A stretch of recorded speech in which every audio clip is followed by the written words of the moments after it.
El nacimiento de una rebelión. En los días en que la República Romana dominaba el Mediterráneo, el poder de Roma parecía indestructible.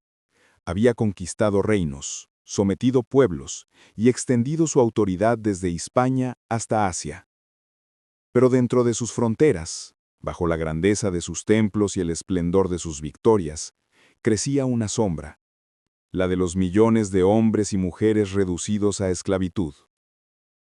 La Roma del siglo I a.C. era una máquina gigantesca, sostenida por el trabajo forzado. En los campos, en las minas, en los talleres y hasta en los hogares, los esclavos eran la base de la economía y el símbolo del poder de sus amos. Pero también eran su mayor peligro. Muchos habían sido guerreros antes de caer prisioneros. Otros, campesinos arrancados de su tierra. Vivían sin derechos, sin esperanza y sin voz. De ese mundo oscuro surgiría un hombre llamado Espartaco, cuyo nombre resonaría en la historia como sinónimo de libertad y rebelión. El origen de un gladiador. Espartaco era originario de Tracia, una región montañosa al norte de Grecia, famosa por sus guerreros feroces y por sus jinetes. Según cuenta el historiador Plutarco, había servido en el ejército romano como soldado auxiliar, pero fue capturado, tal vez acusado de deserción o traición. Convertido en esclavo, fue vendido a un comerciante de gladiadores y llevado a la escuela de Capua, propiedad de Léntulo Batiato. En esa escuela, los hombres eran entrenados para pelear hasta la muerte en los anfiteatros. Los gladiadores aprendían a manejar armas, a resistir el dolor y a obedecer órdenes sin vacilar. Su vida pertenecía al público y a su amo. Espartaco, con su fuerza, su inteligencia y su calma en la lucha, pronto destacó entre los demás. No era solo un combatiente, era un hombre que observaba, que pensaba, que no había olvidado lo que significaba ser libre. Entre los gladiadores también estaban Crixo, un galo de temperamento impetuoso, y Enomao, un germano robusto y valiente. Los tres compartían el mismo sueño: escapar. La conspiración. En el año 73 a.C. la tensión dentro de la escuela de Capua se volvió insoportable. Los castigos eran crueles, la vigilancia constante y los combates sangrientos. Un grupo de gladiadores empezó a planear una fuga. Querían robar armas, vencer a los guardias y huir hacia las montañas, donde nadie pudiera seguirlos. El plan fue descubierto antes de tiempo. Los captores preparaban su castigo, pero 78 gladiadores, armados apenas con cuchillos de cocina y utensilios de entrenamiento, se rebelaron de inmediato. Golpearon a los vigilantes, irrumpieron en los depósitos de armas y escaparon. Fue una huida desesperada, pero también el inicio de algo mucho mayor. Guiados por Espartaco, corrieron hacia el monte Vesubio, un volcán rodeado de bosques espesos. Allí encontraron refugio y un punto estratégico, desde donde podían observar los movimientos de los romanos. En poco tiempo comenzaron a atacar caravanas y aldeas, tomando armas, provisiones y reclutando a otros esclavos que huían de las villas rurales. El nacimiento de un ejército. La noticia se extendió como el fuego. Esclavos de toda Campania, Lucania y Apulia se unieron a los fugitivos. Hombres que habían trabajado en los campos, en las minas o en los establos, abandonaron a sus amos para unirse a la causa. En pocas semanas aquel pequeño grupo de gladiadores se había convertido en una multitud. Los romanos confiados enviaron una pequeña fuerza al mando de Clodio Glabro para sofocar la revuelta, pero Espartaco demostró su genio militar. Mientras los romanos acampaban al pie del Vesubio, él ideó una maniobra audaz. Tejió cuerdas con sarmientos de vid y en plena noche hizo descender a sus hombres por la ladera más abrupta del volcán. Los romanos, creyéndose seguros, fueron atacados por sorpresa desde la retaguardia. El ejército fue aniquilado y los esclavos capturaron sus armas. Aquella victoria cambió todo. Por primera vez, Roma comprendió que no enfrentaba simplemente una fuga, sino una guerra servil, una rebelión masiva de hombres que habían decidido no volver a ser esclavos. La expansión del levantamiento. Tras la victoria, Espartaco organizó a sus tropas. No era una horda sin orden. Estableció grupos de combate, disciplina y una estructura que permitía moverse rápidamente. Los rebeldes derrotaron a otros destacamentos enviados contra ellos y comenzaron a recorrer el sur de Italia liberando esclavos y saqueando las riquezas de los latifundios romanos. Las fuentes antiguas, Apiano y Floro, aseguran que el número de insurgentes llegó a superar los 60.000 hombres.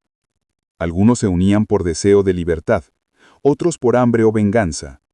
Espartaco intentó mantener el control, evitando la crueldad innecesaria y prohibiendo el saqueo de ciudades indefensas. Pero no todos obedecían. Crixo y otros capitanes más violentos preferían el botín y la destrucción.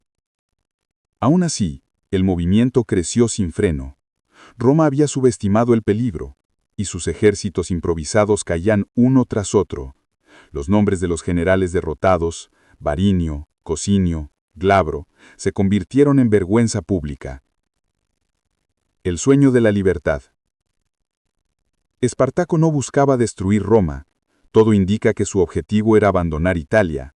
Según Apiano, quería conducir a sus hombres hacia el norte, cruzar los Alpes y regresar a su tierra.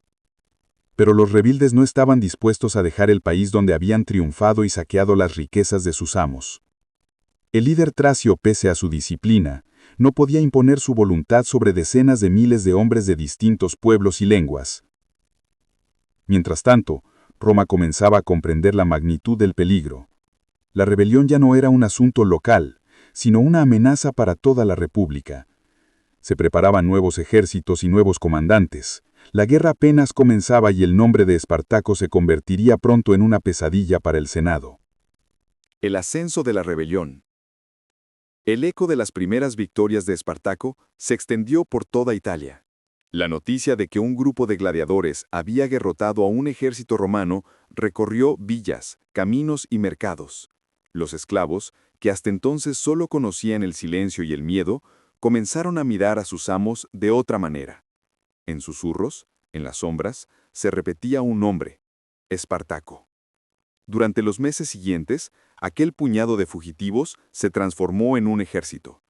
Espartaco, con su mente disciplinada y su instinto de estratega, enseñó a hombres sin experiencia a pelear como soldados. Les mostró cómo moverse, cómo atacar por sorpresa, cómo aprovechar el terreno. Y, sobre todo, les dio algo que Roma jamás les había concedido: esperanza. El crecimiento del ejército rebelde. Cada día llegaban más esclavos desde los campos de Campania, Lucania y Apulia.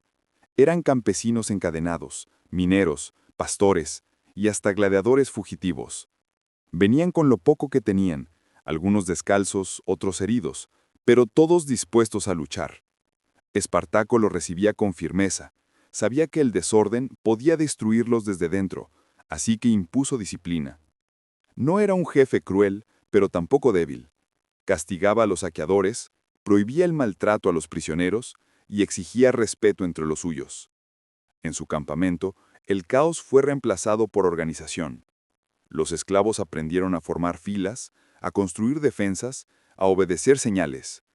Lo que comenzó como una huida desesperada se convirtió en una guerra abierta contra Roma. Los romanos no comprendían cómo un grupo de esclavos podía vencer a sus legiones. Enviaron a Publio Varinio, un prétor experimentado, para poner fin a la rebelión. Pero Varinio fue derrotado una y otra vez.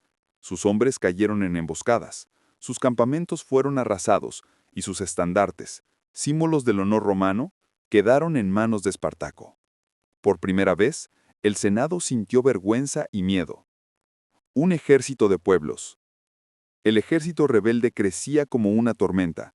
Había entre ellos tracios, galos, germanos, griegos y esclavos de todos los rincones del imperio.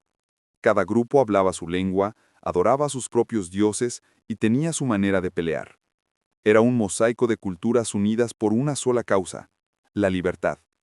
Pero tanta diversidad también traía problemas. Algunos querían destruir Roma, otros escapar de Italia. Crixo, un galo valiente y temerario, comenzó a discutir las decisiones de Espartaco. Donde el tracio veía estrategia, Crixo veía lentitud. Donde Espartaco buscaba orden, Crixo veía cobardía. Las diferencias crecieron hasta que el ejército se dividió. Crixo se separó con 30.000 hombres y emprendió su propia campaña. Espartaco intentó disuadirlo, pero fue inútil. El destino fue cruel con Crixo. Los romanos lo alcanzaron en Apulia y lo rodearon. Peleó hasta el final, pero cayó junto con miles de los suyos. Cuando Espartaco supo de su muerte, el dolor se transformó en furia. Juró vengarlo y cumplió su promesa. En una serie de batallas rápidas, derrotó a los 2 cónsules romanos del año 72 a.C., Léntulo Clodiano y Gelio Publicola. Los venció uno por uno, utilizando tácticas que ningún romano esperaba. Ataques nocturnos, falsas retiradas, trampas de terreno. Después de las victorias, Espartaco organizó unos fuegos funerarios en honor a Crixo, obligando a los prisioneros romanos a luchar entre sí, tal como los gladiadores lo hacían en los anfiteatros. Era una forma simbólica de justicia. Roma entera quedó en silencio. El sueño de los Alpes. Tras esas victorias, el camino hacia el norte estaba abierto. Espartaco vio la oportunidad que había estado esperando: cruzar los Alpes y dispersar a su gente en libertad. Si lograban atravesar la frontera, Roma no podría seguirlos. El ejército marchó hacia el norte, arrasando fortificaciones, tomando alimentos y caballos.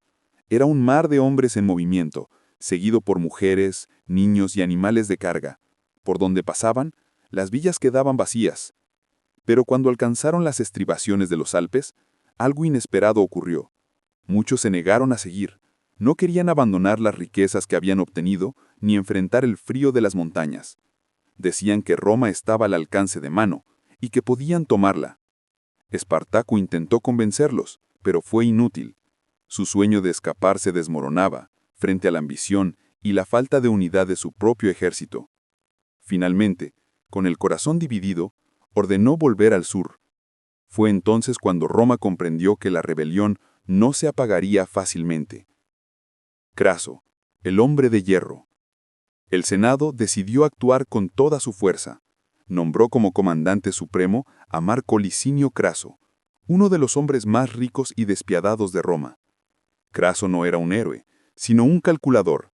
Quería gloria y sabía que derrotar a Espartaco lo haría poderoso. Tomó el mando de 6 legiones y comenzó una campaña implacable. Sus primeros actos fueron de terror. Castigó a sus soldados por cobardía, aplicando el antiguo rito de la decimacio, donde 1 de cada 10 era ejecutado por sus propios compañeros. El mensaje fue claro: bajo su mando, nadie huiría. Luego movió sus tropas hacia el sur, cercando a Espartaco en la punta de Italia, cerca de Regio. Ahí, Craso ordenó construir una muralla gigantesca, de más de 60 kilómetros, que cerraba el paso hacia el norte. Era una prisión de piedra y fuego. Durante semanas, los esclavos quedaron atrapados. El hambre comenzó a debilitar a los hombres y la desesperación se extendió. Pero Espartaco no era un líder que se rindiera fácilmente. En una noche de tormenta, aprovechando la oscuridad, hizo construir balsas con troncos y cuerdas y atacó una parte débil del muro. Rompió la línea romana y logró escapar con miles de sus seguidores. Roma no lo podía creer. La última esperanza. Libre otra vez, Espartaco buscó una nueva salida. Trató de negociar con piratas cilicios para que los transportaran a Sicilia, donde esperaba levantar a los esclavos de la isla. Les pagó con oro y promesas, pero los piratas lo traicionaron y huyeron. La esperanza se desvaneció. Pero aún así, Espartaco no se detuvo. Siguió luchando, moviendo a sus hombres por las colinas del sur, siempre un paso adelante del ejército de Craso. Pero las fuerzas se agotaban, el hambre era constante y las deserciones aumentaban. Roma, por su parte, había enviado refuerzos. Pompeyo, el general triunfador de Hispania, regresaba con sus legiones. El cerco sobre Espartaco se cerraba por todos lados.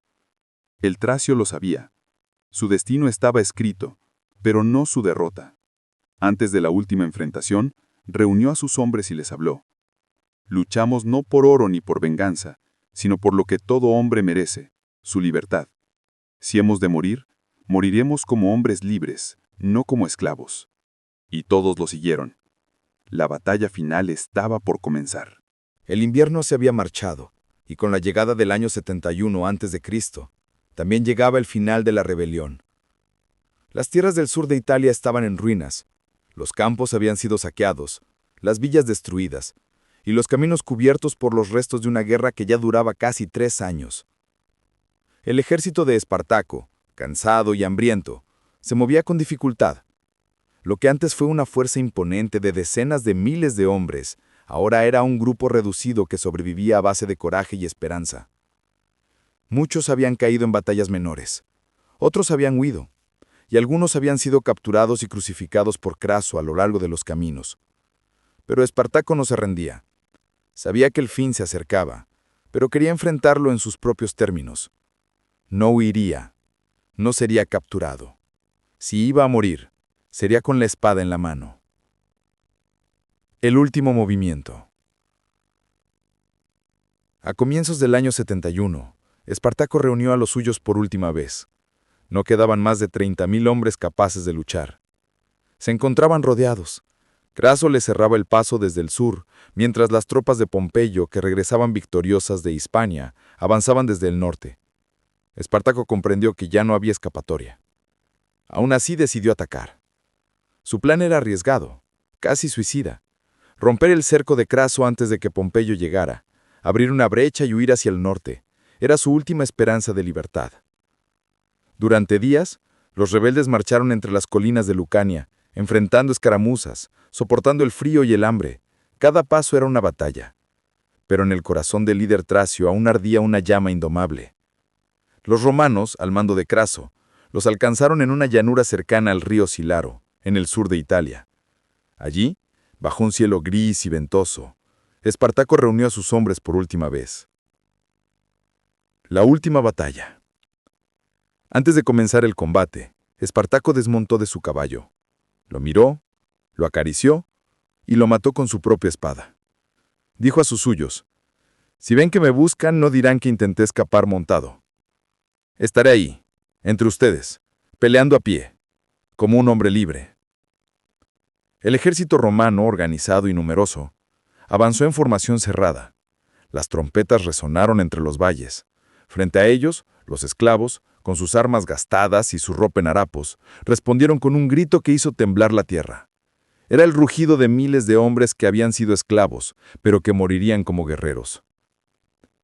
La batalla fue feroz. Espartaco lideró el ataque personalmente.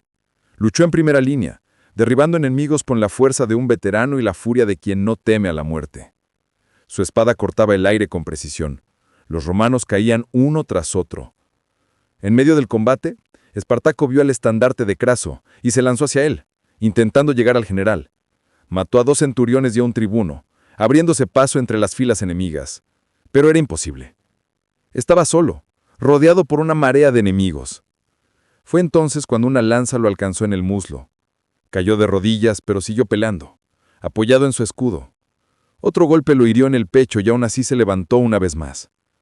Plutarco, en sus escritos, dice que Espartaco cayó rodeado de cadáveres, de amigos y enemigos, sin que nadie pudiera decir con certeza cuál de ellos fue su asesino. El líder tracio murió como había vivido, luchando. El fin de la rebelión. Con la muerte de Espartaco, el ejército rebelde se desmoronó. Miles de esclavos fueron masacrados en el campo de batalla. Los pocos que lograron huir fueron perseguidos y capturados. Craso ordenó una venganza ejemplar. A lo largo de la Vía Apia, la gran calzada que conectaba Capua con Roma, mandó a crucificar a 6.000 prisioneros. Durante semanas, las cruces bordeaban el camino y los cuerpos permanecían expuestos como advertencia. Roma había recuperado el control, pero a un costo moral terrible. Pompeyo, que llegó tarde a la guerra, aprovechó para capturar a los fugitivos que quedaban en el norte y enviar un mensaje al Senado. Craso venció a los esclavos en batalla, pero yo acabé con la guerra. Craso y Pompeyo fueron celebrados como héroes, aunque su gloria se teñía de la sangre de los que solo habían pedido ser libres. El legado de Espartaco. Nadie volvió a ver el cuerpo de Espartaco. Los historiadores creen que fue enterrado entre los muertos, sin distinción ni tumba, confundido con los hombres que había liberado. Pero su nombre no se perdió. Los romanos intentaron borrar su memoria, llamando a su rebelión la guerra servil. Sin embargo, lo que él representó no podía desaparecer. Espartaco había sido un esclavo, un gladiador y un fugitivo, pero también fue el símbolo de algo más grande que su tiempo, la lucha del hombre contra la opresión. Su guerra no cambió las leyes de Roma, pero sí dejó una marca imborrable en la historia. Siglos más tarde, poetas, filósofos y libertadores pronunciarían su nombre con respeto. En él vieron no solo a un rebelde, sino al primer defensor de la libertad universal. Aún hoy su historia sigue viva, en cada pueblo que resiste, en cada voz que se alza contra la injusticia. Hay un eco lejano de aquel tracio que se negó a arrodillarse. Su cuerpo cayó, pero su causa nunca murió. Porque mientras exista un hombre que sueñe con ser libre, Espartaco seguirá peleando. El invierno del año 72 a.C. fue cruel y sombrío. El viento que descendía de los Apeninos cortaba como cuchillas sobre los cuerpos cansados de los hombres de Espartaco. Aquel ejército, que había hecho temblar a Roma durante más de 2 años, empezaba a resquebrajarse. El sueño de la libertad se enfrentaba al frío, al hambre y al peso del cansancio. Las victorias de antaño parecían ecos lejanos. Muchos esclavos, agotados, comenzaron a desertar. Otros se refugiaron en las montañas, convencidos de que el final era inevitable. Espartaco observaba el campamento en silencio. Había pasado de ser un gladiador a convertirse en general de una fuerza que había derrotado a cónsules, arrasado legiones y humillado al Senado romano. Sin embargo, el poder que había logrado reunir se deshacía como arena entre sus dedos. Sabía que la unidad era frágil. Entre los miles de esclavos había tracios, galos, germanos, griegos y hasta romanos desertores. Cada grupo tenía sus propias ambiciones, sus propios miedos. Algunos querían marchar al norte y cruzar los Alpes, otros soñaban con saquear Roma y unos pocos deseaban pactar con el enemigo. Espartaco, en cambio, solo tenía una idea fija: morir libre o vencer como hombre libre. El Senado, avergonzado por los fracasos anteriores, decidió actuar con toda la fuerza del Estado. Fue entonces cuando Marco Licinio Craso, uno de los hombres más ricos de Roma, recibió el mando supremo contra los esclavos. Craso no era un político idealista ni un guerrero por honor. Era un calculador, un estratega despiadado, un hombre para quien la disciplina valía más que la gloria. Lo primero que hizo fue reconstruir el ejército y restaurar la obediencia perdida entre las legiones romanas. Mandó ejecutar a miles de soldados por cobardía y estableció un régimen de hierro. Ningún romano volvería a huir frente a un esclavo. La estrategia de Craso fue tan fría como efectiva. En lugar de buscar una batalla directa, decidió encerrar a Espartaco en el extremo sur de Italia. Ordenó construir una línea defensiva monumental, un muro y un foso de casi 60 kilómetros de largo, que atravesaba el istmo de Calabria. Con ello pretendía cortar toda vía de escape y agotar a los rebeldes por hambre y sed. Espartaco comprendió que si no lograba romper el cerco, su ejército moriría lentamente. Una noche de tormenta, aprovechando el caos del clima, el tracio ideó un plan desesperado. Ató sogas hechas con las pieles de los animales muertos, cruzó el foso y lanzó un ataque sorpresa contra los puestos romanos. Fue un golpe audaz y casi suicida, pero funcionó. Miles de esclavos atravesaron el muro y abrieron un paso. Por un momento pareció que la fortuna volvía a sonreírles. Sin embargo, la victoria fue breve. Craso los persiguió sin descanso, y Pompeyo, que regresaba de Hispania con su ejército, fue llamado para reforzar la ofensiva. La trampa estaba cerrada. Dos de los hombres más poderosos de Roma se preparaban para aplastar al rebelde más peligroso de su tiempo. En aquellos días Espartaco ya no hablaba como un comandante, sino como un hombre que sabía que su destino estaba sellado.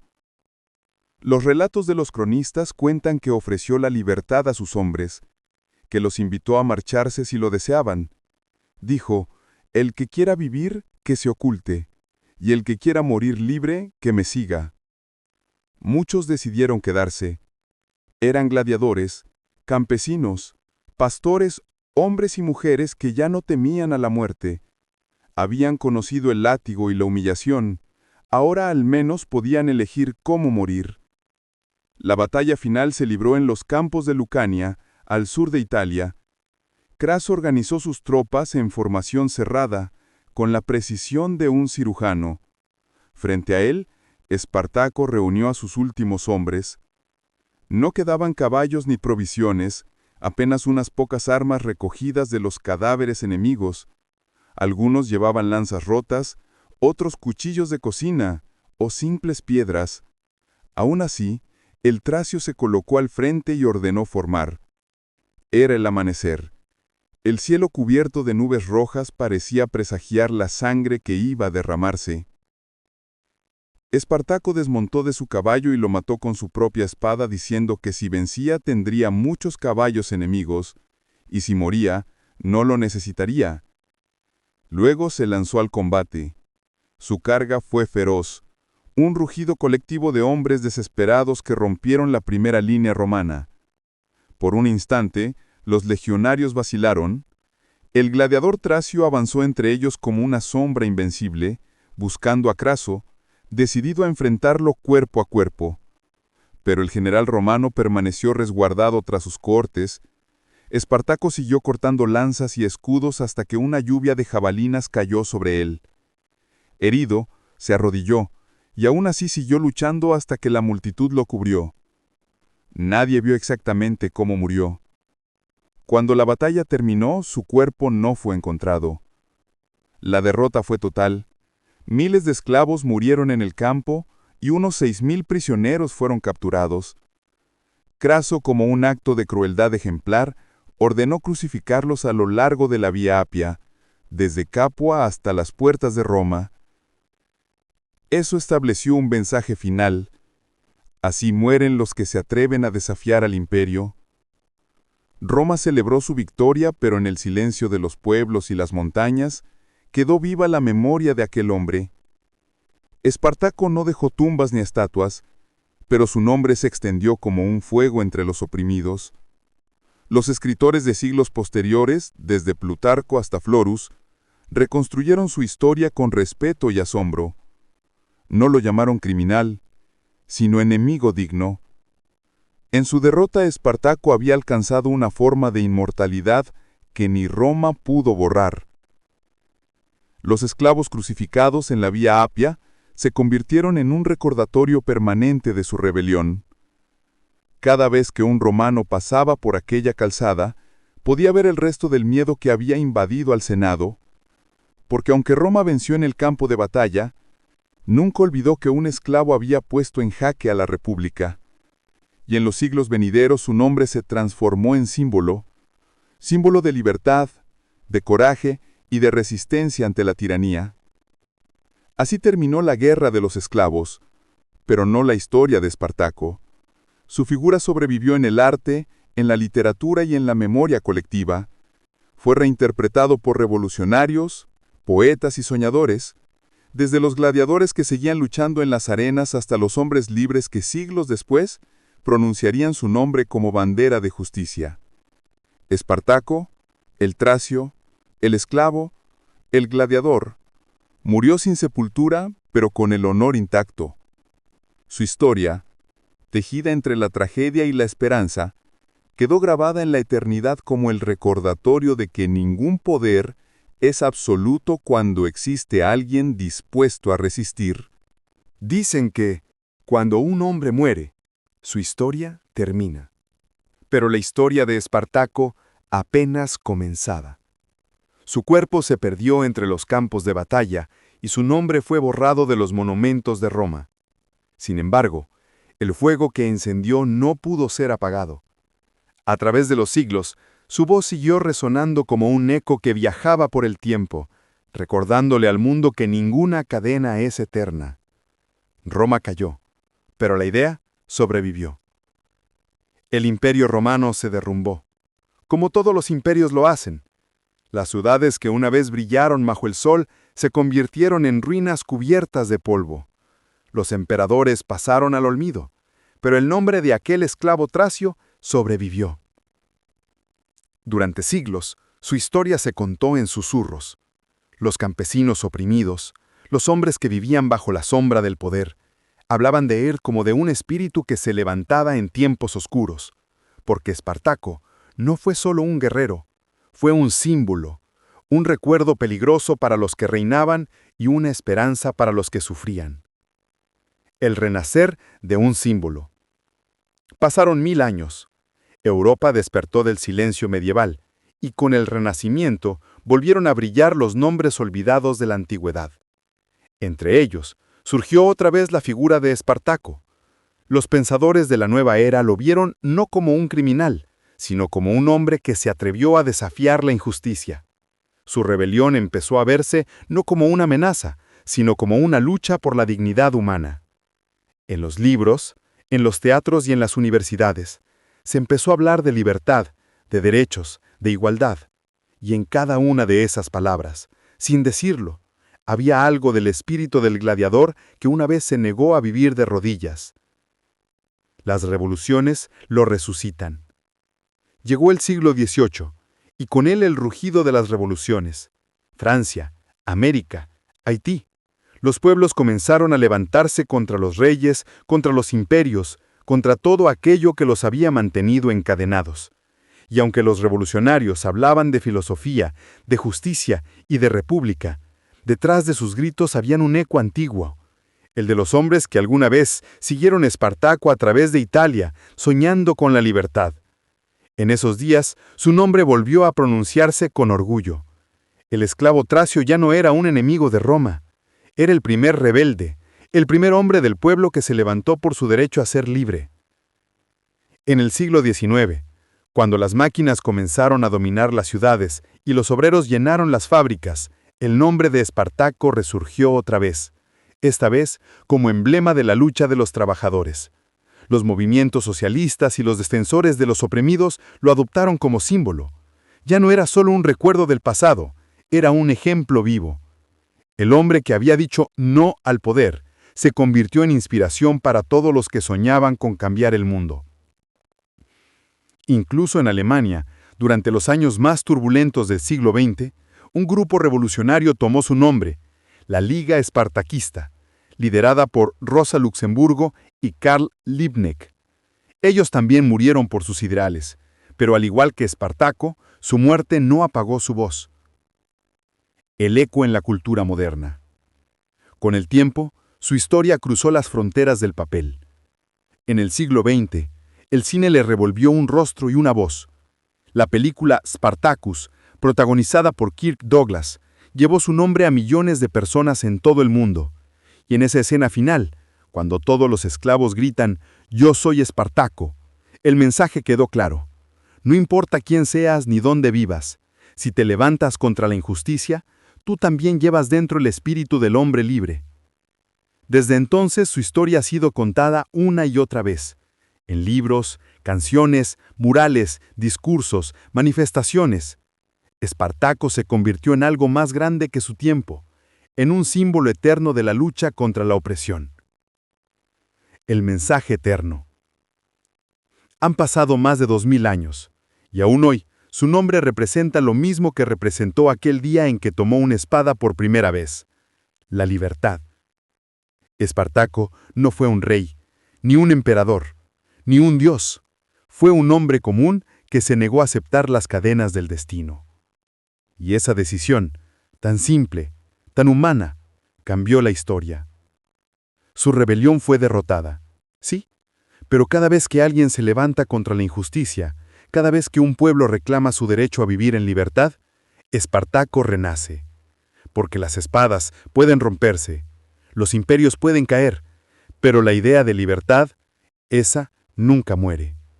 Y así, el esclavo tracio que desafió a Roma se convirtió en algo que ni el tiempo, ni el miedo, ni la muerte pudieron borrar. El símbolo eterno del hombre que se negó a ser esclavo.